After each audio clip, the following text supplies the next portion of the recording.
ന്യൂറോസ്കൾപ്റ്റിംഗ് institute ഫൗണ്ടറായ Lisa വിംബർഗർ focused attention വർദ്ധിപ്പിക്കുവാനും അതുപോലെ neuroplasticity improve ചെയ്യുവാനും, അതായത് തലച്ചോറിൽ മാറ്റങ്ങൾ കൊണ്ടുവരുവാനും പുതിയ സാഹചര്യങ്ങളോട് പൊരുത്തപ്പെടുവാനുമുള്ള തലച്ചോറിന്റെ കഴിവിനെ മെച്ചപ്പെടുത്തുവാനും ഒരു എക്സസൈസ് പറയുന്നുണ്ട്.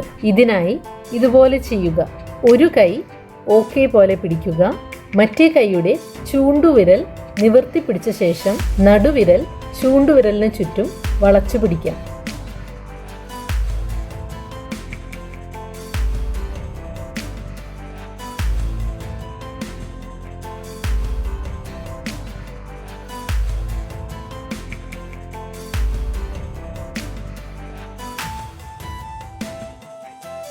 ഇതുപോലെ മാറി മാറി 2 വിരലുകളും ഉപയോഗിച്ച് 3 മിനിറ്റോളം ചെയ്യുക. ആദ്യം പ്രയാസകരമായി തോന്നിയാലും സാവധാനം അത് വേഗത്തിൽ ചെയ്യാൻ സാധിക്കുന്നതാണ്. ഇത് തലച്ചോറിലെ സെറിബെല്ലത്തിനും മോട്ടോർ കോർട്ടക്സിനും അതുപോലെ തന്നെ മീഡിയൻ നെർവിനും നല്ലൊരു എക്സസൈസാണ്.